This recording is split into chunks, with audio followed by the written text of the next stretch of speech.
It's not exactly been an easy ride for Rishi Sunak since he became Prime Minister. Some Prime Ministers enter office under pretty favourable conditions. Tony Blair, for example, won a huge majority and rode the Cool Britannia wave, with his entering office being celebrated by many across the country. Sunak, though, didn't get the same fanfare. He inherited an office whose reputation had been tarnished by his two predecessors. And I want you to know how sad I am to be giving up the best job in the world. But them's the breaks. His party, while pretty sizable in the Commons, was deeply fractured. The economy was in freefall following Liz Truss's infamous mini-budget. I am resigning as leader of the Conservative Party. By and large, Sunak is still dealing with these problems, and while polling has improved slightly since the Liz Truss days, Labour has still had a pretty sizable poll lead for his whole premiership. In polling released in the last few weeks, though, it seems that Sunak's attempts to get on top of these issues may finally have begun to pay off.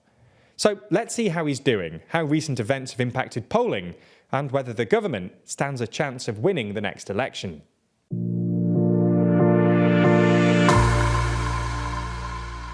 Before we start, if you haven't already, please consider subscribing and ringing the bell to stay in the loop and be notified when we release new videos. We're going to split this video into 3 parts. First, we're going to have a look at the relevant context by looking at how the main two parties have polled since the last general election. Then we're going to have a look into recent polling by the main polling companies and see if they have any trends in common. And finally, we're going to dig down into specific policy areas and see how these have changed and whether they've had an impact on overall voting intention. So let's crack on with a bit of context. After winning the last general election in 2019, then Prime Minister Boris Johnson had a healthy lead in the polls. Labour were on roughly just over 30%, and the Tories on just under 45%. A 15-point lead is by no means insignificant, and this only widened when the pandemic began and people began rallying behind the government. As the pandemic set in, polling tightened, and by the end of 2020, Labour were neck and neck. As we went into 2021 and as the vaccine rollout began, the Tories began pulling ahead, achieving at some point a double-digit poll lead. Things went pretty significantly downhill, though, in December 2021, when the Daily Mirror first published stories claiming that Boris Johnson had been having parties in Downing Street when the rest of the country was locked down. This was only the start of problems, though, as Johnson became ever more swiftly and ever more deeply embroiled in scandal. With each scandal, Labour's lead grew further. Eventually, Johnson resigned and Liz Truss took over. She led the Tories to new lows, with Labour having a 30-point lead at one point. Sunak has been trying to reduce this Labour lead ever since. So let's move on to the second part of this video and look into the recent polling for Rishi Sunak and how it's recently changed. Starting with YouGov, when Sunak took over as Prime Minister, Labour had a 28-point lead.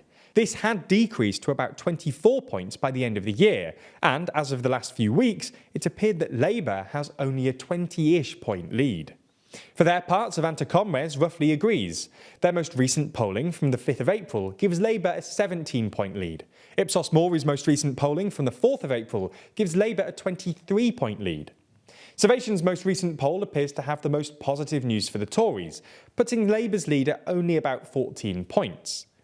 If true, then this would mean that Labour's lead has roughly halved since Sunak took over. Now, these numbers would usually not be anything to ring home about. A 20-point poll deficit is still pretty bad news. The important thing to take from this, though, is the trajectory. The Conservatives are beginning to improve their poll numbers for the first time in at least a year. And considering that The Telegraph has been reporting that Rishi Sunak is planning on holding an election in late 2024, if this trajectory continues, there's still a chance that he could stage a comeback and gain a personal mandate at this next election. However, this all depends on whether Sunak can win over the electorate in certain important policy areas in time. So let's move on and have a look at which policy areas Sunak is succeeding in and whether it's likely that he'll continue to succeed in them. One key policy area that the Conservatives usually do well in is asylum and immigration. And the polling bears this out. Up until the end of 2021, the Tories were comfortably ahead of Labour. After this, though, their lead narrowed, and by November 2022, Labour actually went ahead on this issue, at one point being a full 10 points ahead of the Tories on it.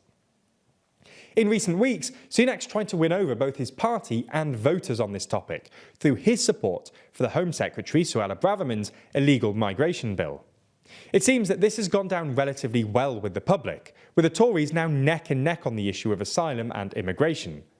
In fact, it's been reported by well-placed sources that Sunak intends this new bill to start bringing the numbers of asylum seekers down by autumn 2024, which is part of the reason why Sunak wants to hold the election then.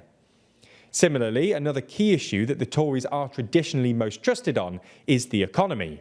Again, for a long time after the 2019 election, the Tories were ahead, as is expected. Following Truss's mini-budget, though, the public started to believe that Labour were actually the more trustworthy party on the economy, with them at one point being 17 points ahead on this issue. This has started to tighten now, though, with Labour being only 3 points ahead on the issue. It's expected that over the next year or so, the UK's economic situation will slowly begin to improve. If this is the case, then it's expected that Chancellor Jeremy Hunt will enact policies aimed at lowering the financial burden on families. For Sunak, again, this has influenced his decision on when to hold the next election. If people feel better about the economy, they'll trust the Tories more, and the Tories will be more likely to win the election. Now, it's worth ending with a couple of caveats. As you've hopefully noticed, while the polling certainly has improved for the Tories, it's only the very first indication that things could get better. It's by no means a sure thing, and for all we know, it could drop off a cliff in the next month. Nonetheless, all of this together suggests that there is a path for a Tory victory at the next election. Sunak just needs to tread carefully and try to continue the upwards trajectory on immigration and asylum and the economy. If he does, it's likely the opinion polls will follow suit.